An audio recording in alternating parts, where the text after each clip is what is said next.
Welcome to the first episode of Hot Air with me, Joshua Robert. And today we are going to talk about being an ally. It is more than just waving a rainbow flag once a year at a pride parade and then calling it a day. In this episode, I'm diving into what it really means to show up for your LGBTQ plus loved ones. Because, spoiler alert, love is wonderful, it's great, but understanding that is where the magic happens.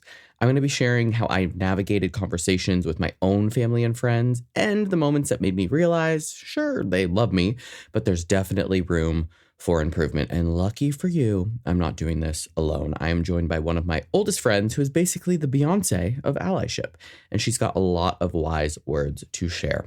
And thank you so much for tuning in. I am so excited about this podcast. Every episode is going to be very different than the last and very different than the next. I've been wanting to do this for a very long time, and I wanted it to be more than just a true crime podcast or a shitty dating story podcast or just Real Housewives reviews or something random like that. I want to do something that hopefully people can learn from. People can take little tidbits of information that they're going to get from this podcast, apply it to their life, apply it to their relationships, all while maybe crying, maybe laughing, definitely laughing. We're going to laugh a lot. There's going to be some gossip. There's going to be some dating stories, but there's also going to be a lot of things that I'm learning from therapy. I'm going to have some very qualified guests on to share different ways that they might be navigating breakups. Or I'm going to have a psychic on and we're going to do this reading live.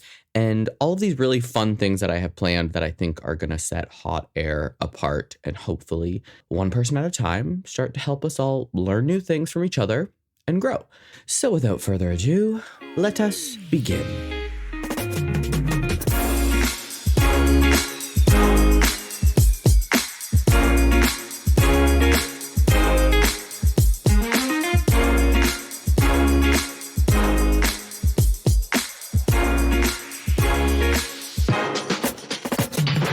Oh, are you holding your phone for a reason? Oh, I was just deleting emails. Sorry. All the ones I sent you. My ADHD is really bad today. That's super. Well, we're going to make this snappy. Get through this baby. Well, hello, Jessica Thompson Faulkner. Welcome to the first episode Billy. of Hot Air with me. Although I have to say it's just Jessica Thompson. Okay. Well, yeah. All right. Right. We don't need no man's last name, even if he's your husband or he is my husband. Not. And we Yes. kept our names. Perfect. We love that. Modern love. Isn't it a cute thing? All right. We love it. Perfect. We're going to get right into this baby. So I thought it would be appropriate for me to kick off the podcast, not only with you, my oldest friend who could destroy me in probably one sentence, just take me down, cancel me before I start, but also because a lot of the content and episodes that I've been doing have to do a lot with dating and men and therapy and self-help, all good things, but that's not what I want Hot Air to only focus on and be about.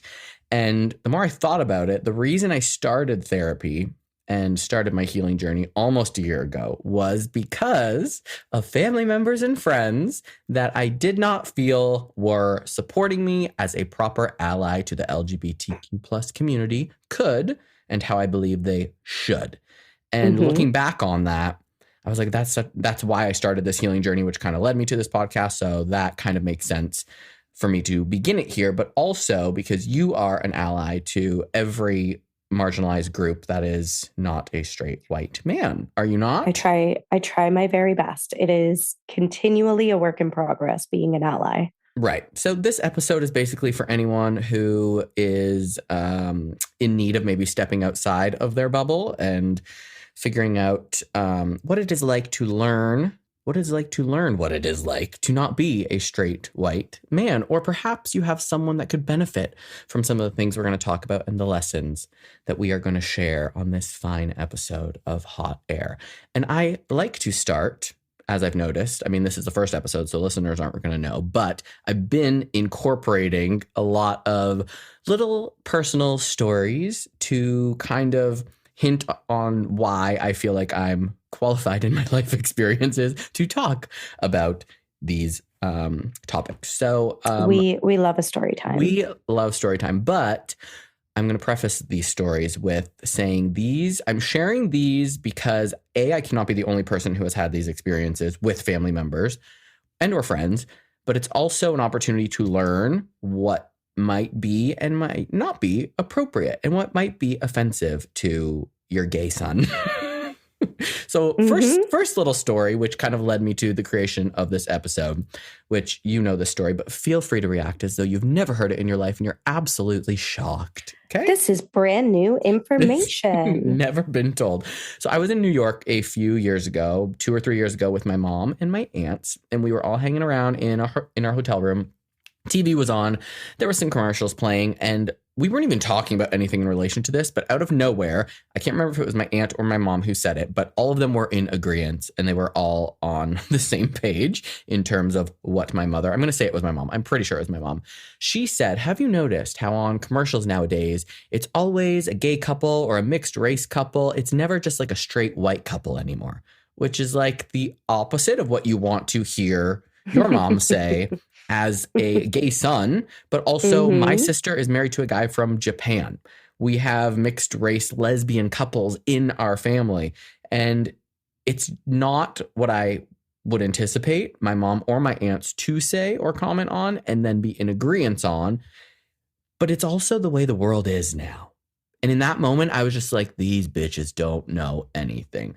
And I blamed them for a very, very long time. And I was angry for a long time. And I still don't know how to respond. But that's kind of what this conversation is about, because I don't even know how to approach something like that without just coming off extremely, extremely pissed. Would you like to comment and or elaborate?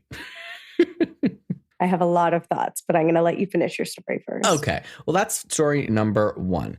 Story number 2, because I don't want to discriminate against one parent. Why not include both? My dad. The parents. All the parents are awful sometimes.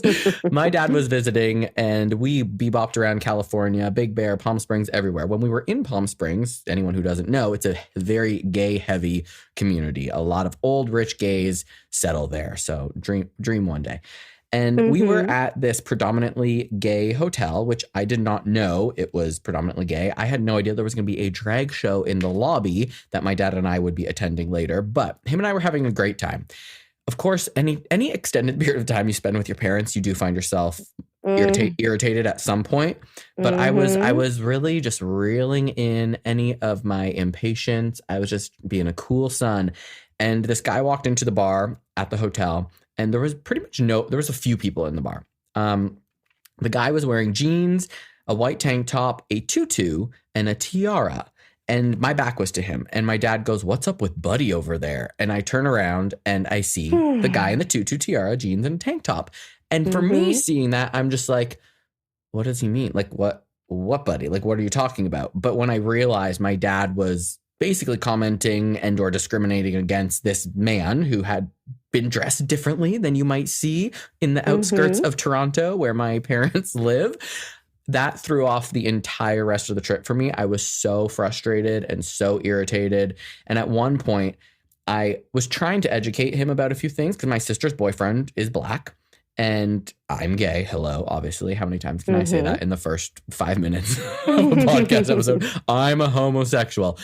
And I was trying to educate him at one point, and he's like, "Well, why don't you just write a book about it?" And I was like, "You fucking know what? I will." And I did. And I started writing a book about it. Don't threaten me with a good time. Don't threaten me with a book about how you can be a better ally. Hopefully that will happen one day, but this episode will be a condensed version of that. So those are the 2 things that kind of brought me to the realization that my family, and I'm going to throw some of my friends in there too, although they love me, they say they support me, they do not care if they say, we don't care if you're gay, we love you. But there's more to it than just loving a gay person, a trans person, a bi person, a lesbian person, a Black person, a brown person, a green person. There's more to just loving and saying we support you versus actually doing the work, learning why we feel so discriminated against, attending the events with the intention to learn about the community and help us grow and be proper allies. There's a very big difference between a true ally and a performative ally, and we will get into those differences. And now I will pass the mic to you virtually. What would you like to say? Oh, there's just so much to unpack there. I think, first of all, I'm curious as to why your dad's comment set you off. What was it about that experience, about that one particular comment? What did it make you feel? I think it was so unexpected because in my mind, my family, they were true allies. And I just, for a long time, I just assumed that just because you love me, you were an ally. And I think it was that moment that shifted that mindset to these people. None of them, I'm going to include my step parents, my siblings, none of them have done the work to learn about what it is like outside of themselves and outside of the part of town that they live in. And it was in those moments that I realized they don't see people like me, so they don't actually know what it's like to be me, nor have they made an effort to understand what it's like to be me. And it was those moments with my mom and then my dad that kind of made me realize that they were not allies, in my opinion. I think it's probably a very common experience for people to have where, their family or their friends could love them and be there for them. But then when it comes to things like voting or any of those other opportunities that they have to show they're a real ally, they're faced with the experience that while their family or their friends may love them as an individual, they look at them as the exception. Mm-hmm. And that can happen with people with racial issues, gender issues, with sexuality issues. It's that, oh, well, you're different. Or, yeah, we love you, but, and I think one of the most important things about being an ally is that it's bigger than just one person. Right. And doing the work of being an ally is so much more than learning the history. It's about checking your own privilege and becoming comfortable with being uncomfortable. And if you truly love someone who is in a community that is other than you, you're going to do the work to support and love and understand that entire community and not just the individual. Correct. Love that. That was a beautiful way to put a little bow on that.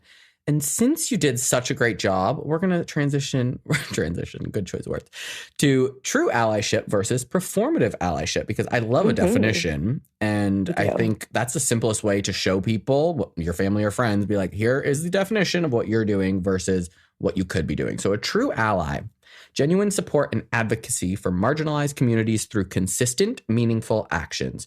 True allies educate themselves, amplify LGBTQ plus voices, challenge discrimination, and use their privilege, as you said, to create positive change, even when it's uncomfortable or when no one is watching. So it's more about what you're doing behind closed doors. You're not just showing up to your gay son's wedding. We love and we support you. What are you doing after that? What are you doing to educate yourself? And how are you using, which I like that you said that your privilege, because you can use those platforms as a straight white man to help change other people's minds and support us and show that not everyone has to be sometimes terrified of the LGBTQ plus community. Do you agree? I do. And I actually think one of the most powerful ways you can be an ally is speaking up when those people that you are supposedly being an ally to are not in the room.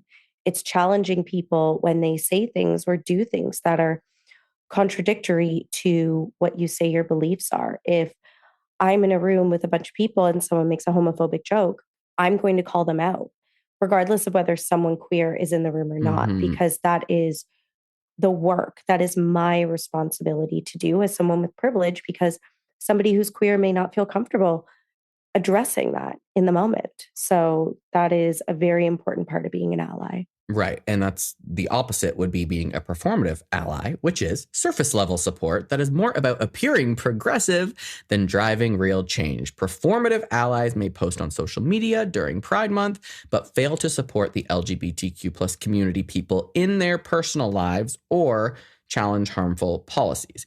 It often centers the ally's image rather than the needs of the community.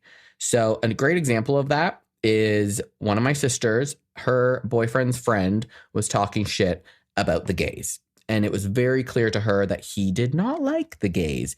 And she informed me later that he was saying whatever he was saying. She didn't tell me specifically, but I imagine it was faggot, homo, like whatever, the normal things that these straight men say.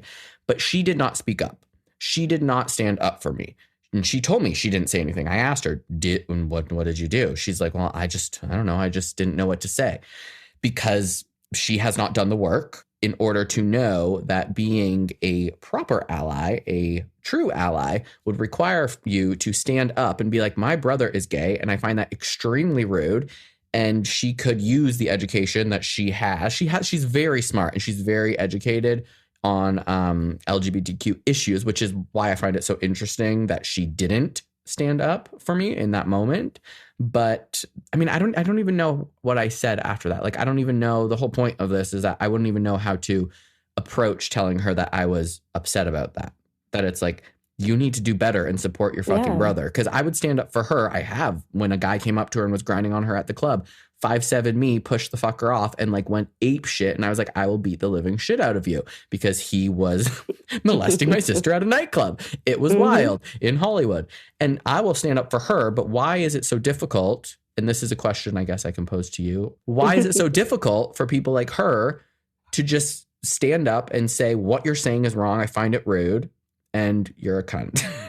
I mean, if I'm going to be very honest, I would say there are situations where a woman might not feel safe speaking up. However, I think there are a couple different things that you can use to say the things you want to say without sounding confrontational. And one of my favorites is, well, what did you mean by that? Can you explain that a little bit more? I don't get that. That doesn't make sense. And just phrasing it in a way where it's like you're playing dumb. Like, well, what did you mean about that joke? Oh, that's a strange thing to say. That's another one of my favorites. That's a very strange thing to say. Very odd. It's a very odd thing to say, because it can be difficult if you've never done it to find the balance between maybe speaking up for what you know is right while not being confrontational. And I think again, it is the responsibility of each person to figure out how they are most comfortable diffusing the situation and then finding the tools to be able to do it in a way that's most appropriate for them. But still, at the end of the day, doing the work to figure out what is best for you so that you can stand 10 toes down and stand up for the people that you say you care about. Right. And this is such an important time, especially here in the United States. I mean, all around the world, there are still countries in which it is illegal to be gay. There are still countries in the world that you get the death penalty for being gay and or a wild prison sentence. And in the United States specifically, even in California, I live in California. My whole entire family lives in Toronto or outside of Toronto. And they all think that everyone in California is so progressive and so left leaning and that I am safe and everything is fine. That is not the way it is. And even if it was, what about the rest of the country? Because I'm not just thinking about me. I'm not just thinking about, oh, I'm safe in California. When the president became the president, I was devastated because I knew that I would be more safe than someone in Oklahoma or in Texas, but I'm not just thinking about what is going to affect me. And I think that a lot of people, the ones that do support their gay sons or daughters or trans family members, I think that they're only thinking about their circumstance and how life is going to affect that one singular individual. But as you said, it's a community. So I'm safe.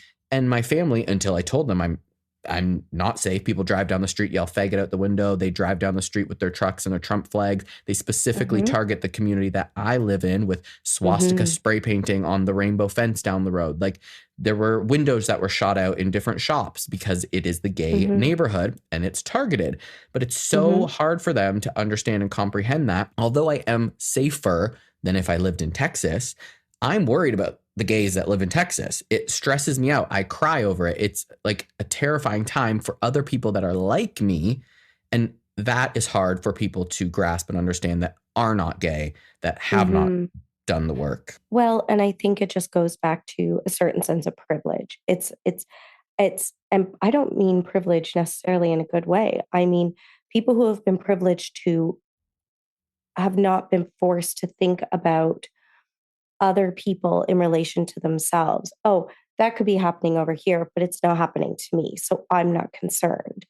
And that is, again, a huge part of being an ally. It's recognizing that what happens to one person happens to all of us. There's a great sense of pain and trauma, and it is very emotional. It's a very heavy load to carry. And heavy load. Heavy load. But being a good ally means really trying to understand the entire gravity of what someone is going through. And that does not always necessarily mean what is happening directly to them. And let's just boil this down and make it really simple. The LGBTQ plus community is more likely to be murdered than if you were a straight person, straight woman, straight man. Trans community is at a much higher risk. I believe it's 4 times more likely to be murdered. And Black trans women are the most affected. Yes. We have a higher rate of suicide because we're fucking bullied and tormented our whole lives. And then we grow up and we become adults and the bullying doesn't stop there. People do not understand that. Any terrible statistic that you could probably pick, the gay community and specifically LGBTQ plus people of color are at a much higher risk than if you were a straight white man or woman. And I'm not sure why that is so hard for straight white men and women to digest. I know that a lot of them feel like they're being targeted because they're being blamed for a lot of these things. But the fact of the matter is that they're the ones that created the issues and they're also the ones that are targeting us. It's not other gays murdering other gays. Yes, that happens.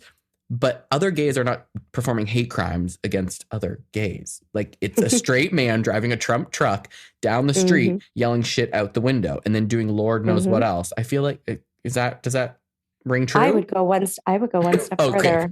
I thought I was going too far. I would say anyone who voted for your president is directly responsible for anything that could potentially happen to a queer person or a person of color a woman or a trans person. Yes. Yeah. It is wildly frustrating. And I believe that you are personally connected to some people who have said they are your friends and who voted for Trump. And it doesn't surprise me. And it also doesn't surprise me that they cannot understand why it would affect you so deeply to the point where you may not even want to have a relationship with them. Right. And personally, I believe you should not have a relationship with them because the privilege of being your friend is a very special privilege and they do not deserve it. My friendship specifically or friendship in general? I was specifically talking about you. Okay, great. But yes, friendship in general. Just pumping my ego up. Cut off the Trump supporters. Right. Yeah, that was a very hard pill for me to swallow. You know, I have some friends that are like, I'm just looking at policy here. I want to pay lower taxes. That's it. But how can you only look at policy when someone is quite literally stripping away freedom of speech, the rights of not just the LGBTQ plus community, but women potentially with the abortion thing. I mean, I hate saying the abortion thing with abortion laws. And now there is only male and female in the legally, which is unhinged. What you're assigned at birth.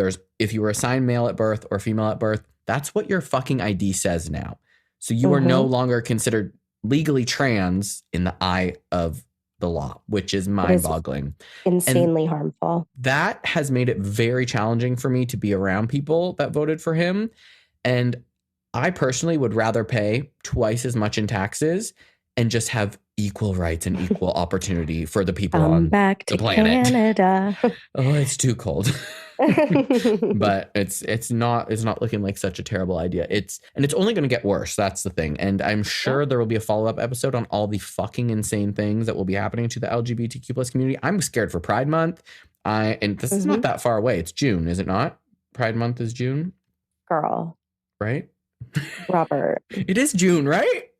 You're the queer, shouldn't you know? Yeah, but honey. Now I'm second guessing myself. It's Just June. confirm. It's June, baby. It's June. Got it. Sweet. Super. All right. So now that we've talked shit about everyone, I think let's offer some examples of how people can begin to educate themselves. Let's say, mom and dad, this is what you could do. Siblings, this is what you could do. Cousins, family members, friends that maybe go to Pride to see their favorite DJ, but they don't actually go to the walks to support the gay community.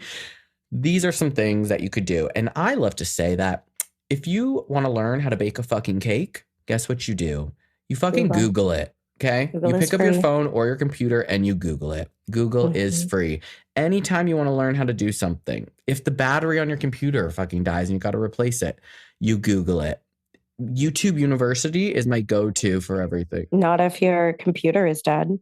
Your computer battery died. Okay, that was a bad example. Well, you can Google it on your phone. Whatever. Anytime you want to learn something, we all Google it. So if you feel like you are not supporting your friends and family, all you have to do is, how can I be a better ally to the LGBTQ plus community? It's very fucking simple. And the fact that most people probably have not done that is, well, they should be embarrassed, because it's very, very easy to Google. There's resources like documentaries. We've got books. We've got a shitload of podcasts out there. All you have to do is Google which ones are going to be helpful so you can support your gay little fucking son and stand by him as a ally. And we can encourage open conversations about the LGBTQ plus community, about gender identity. That is something that's so hard for straight people, I find, to understand the they, them of it. If you want to be he, they, or whatever it is, sexual orientation, people are fluid. Some are bi. Some are, what are the other terms? Like there's pansexual. There's a million different things on the spectrum that people don't understand because they don't identify as that. But it doesn't mean it's not real. I would like to say that I think the first thing, to any allies who are listening, the first thing you really need to do is just sit with yourself and realize that there are going to be times when you feel uncomfortable. And that is okay. And if you don't know where to start, the one thing you can do right away is say to the person you know and love, hey, listen, I feel like I'm not doing a great job, or maybe I feel like I could be doing a better job. And I just want you to know I'm going to be working on it. And whenever you, as the ally, feel like you are uncomfortable or defensive, take some time alone and sit with it. Going through your allyship can be really challenging. No one is saying it's not. There is so much you don't know. And there are also going to be people who say, you're doing it right, you're doing it wrong. The point is that you are going to try. And whenever you feel uncomfortable, just sit with it. And the next thing you need to understand is that you're never going to know everything, and you're never going to get it 100% right. Right. And I think if you can just take those two pieces of information moving forward, you will be doing so much better than many other people. Is that it? Well, I mean, I could go on for a while, but that's it. I'm trying to keep it succinct. You just gave me a funny look. No, you're so correct. You're so correct, Jessica. That's so right. Anytime you do something new, you're not going to be good at it right away. Whether it's skiing, tennis, sucking dick, you're not going to be a professional right from the get-go. You got to learn the tricks of the trade. You got to do a little Googling, do a little research. Learn. When you do tennis, you're going to get a tennis coach. If you have a gay child, ask them questions. I think it's fair to be open to asking them for feedback or what they prefer, or if it's somebody that has different pronouns, ask them about it and try to understand it. Like you said, it's not going to feel comfortable. It's going to feel very awkward because you feel like you're going to misstep and you're going to make mistakes, and you will. But that's the whole point in learning. When we go to when we start playing tennis, we're shit at it. We fuck up. We look like idiots. It's embarrassing at times. But once you start doing it more and more and practice it more, you're going to get better. Right? Absolutely. Yes. One other thing that I'm kind of like on the fence about is allies going to LGBTQ plus events. So taking them to Pride, or if there's some Can I just jump in and say my number one biggest hate? Yes, say it. Women who take their fucking bachelor parties and go to the village, who have never normally been there. Every time I see one of those, it sends me into a blind rage. Right. It's yeah, I really don't like it. It makes me feel like they are coming to view the gay community. They're coming like to they the would zoo. go to the zoo. Yes. Yep. Yeah, I hate it. It's different if you go there often. Like you're always in the gayborhood. You're always out with your gay friends. You have a large gay group of friends. So that's different. Home. But I feel like the gay clubs and bars are just being taken over by straight women that, like you said, have never been there. And I look around when I go and I'm just like, why are you here? Like, I get it. You feel safe because no man is going to touch on you, but that's a straight man issue and you need to talk to them about it. That's not what this episode is about. And they are also infringing on the safe space of the queer people. Right. I can guarantee you every queer person I know has been bullied by a straight woman. And it might have even been their mom. So when I see... most likely was their mother. So when I see straight women doing that, it really, really frustrates me. And I ultimately think that there's no resolution to it, because there's no like gay test you can take at the door. Hey, Right. answer these 5 Mm-hmm. questions for me. True. Yeah. But what I think is important is recognizing when one of your peers might be feeling unsafe. And then again, speaking up and be comfortable being uncomfortable. If there are straight white women in your space who are taking up your space as a straight white woman, if they're doing something completely out of pocket, call them on it. Call a bitch out. We love calling a bitch out. But maybe do it kindly so that they do feel like they want to be an ally in the future. Or just call me, because I will tell a bitch off. I will drag her. Oh God. Now I kind of want to go to the club and fight. Do you have any other, I mean, this can be for me too. Do you have anything else that you would suggest if somebody is trying to be an ally to their friend or family member, things that they can do that maybe goes beyond just starting with the education? Therapy is a great one. Mm-hmm. That is my biggest one, and that is for everyone. And I understand that going to therapy is a privileged resource, but whether you are an ally, whether you're a queer person, whether you're a person of color, whether you experience intersectionality, doing the work on yourself first will always benefit yourself in the end. Right. And speaking to allies, the moms, the dads, the sisters, the friends, go to therapy, do some work on yourself, because when you are feeling good about yourself, when you have unpacked some of your own trauma and your own baggage, you are so much more comfortable understanding your place in the world. Yeah. Because especially for a lot of white women, we have been the primary focus of what is good, what is pretty, what is great, what is whatever, without even understanding how our fragility has been dangerous to so many other people. And whether that is appropriating our gay friends or, victimizing Black men, women, white women need to just do the work to understand that we are not the only people who exist in the world. Mm-hmm. And for all of the parents out there who might be listening to this, you need to just do the work and understand why it was you had kids, what it is you want to get out of being a parent, and how you can affect your children. And do the work to understand why you might be acting a certain way. That will help you so much in the long run. And loving, here's the thing, is like I say, like, my parents love me and they say they support me. And there are people out there that when they come out of the closet, their parents kick them out of the house and they never speak to them again. So I fully understand that my situation is a lot better than it could be. And I'm very grateful for that.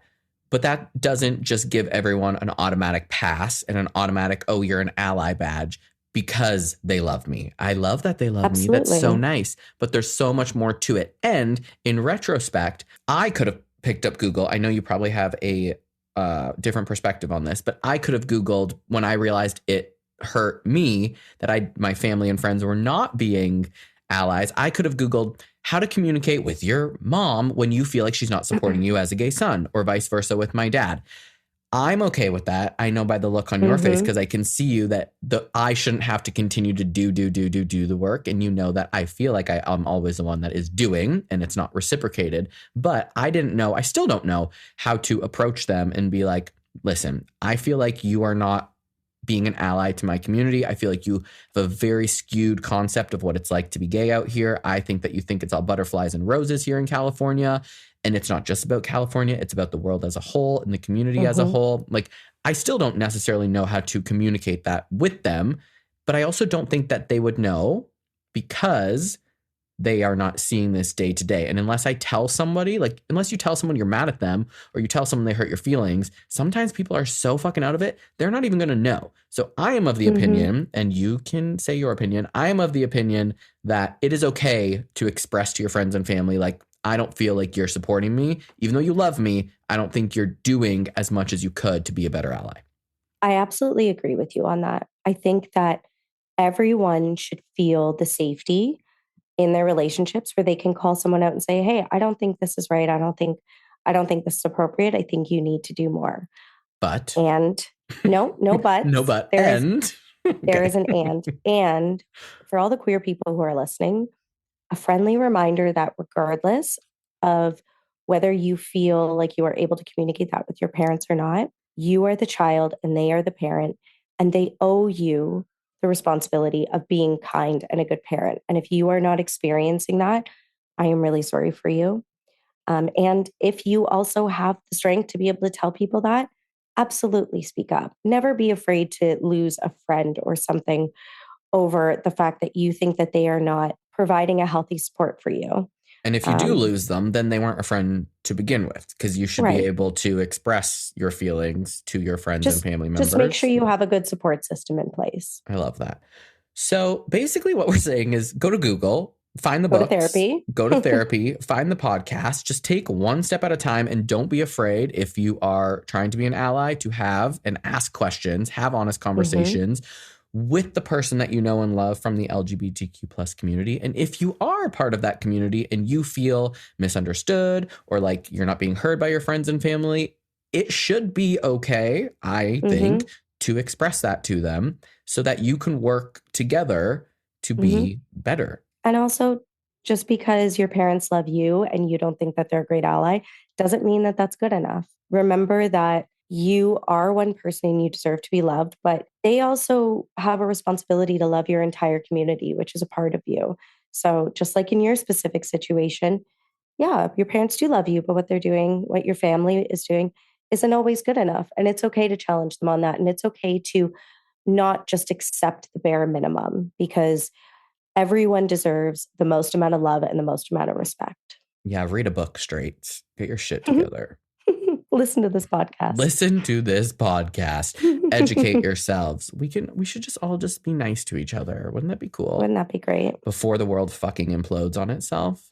I want you to remember this next time you're bullying me. Do you know what? That's another thing you can do. If you're a queer person, bully a straight person. Bully a straight person. Make them feel as bad as you felt your whole entire life. Every single day when you went to school, make them feel like shit. Throw crumpled up paper at them and call them a faggot. Okay, maybe don't do that, but no, don't call straight people a faggot. I hate that word. I can't believe I just said that, actually. I fucking hate it. I'm going to edit that out. That's for sure. Well, I feel like that wraps it up nicely. We're trying to keep these short and sweet, but thank you for joining me and sharing your allyship with me. No problem. And always being an ally and not a performative one. A true ally. And don't forget to kick those fucking bachelorette parties out of your gay club. Oh, just trip those bitches down the stairs. They'll be out of there. Good luck getting married at your very conventional fucking wedding. Boo, straight people. Divorce for life. Okay, thanks. I love you. Now I have that on recording. Thank you. Terrifying. Goodbye. Bye. And that is a wrap on this episode of Hot Air. Thank you all for listening and laughing and for letting me definitely overshare it. I hope my parents aren't mad at me, but hey, this is about me. It's not about them. If you loved what you heard, or even if you mildly enjoyed it, make sure you subscribe wherever you get your podcast so you never miss an episode. New ones drop every single Tuesday. And hey, let's keep the conversation going. Follow me on social media at Hot Air Pod. Right now, it's just Instagram for more hot takes, little behind the scene pictures. I do a lot of reels, from helpful things I've learned in therapy to little snippets from the podcast, just easy to digest little clips, and maybe some questionable life advice. So until next time, and next time is next Tuesday, keep the air hot and the vibes hotter.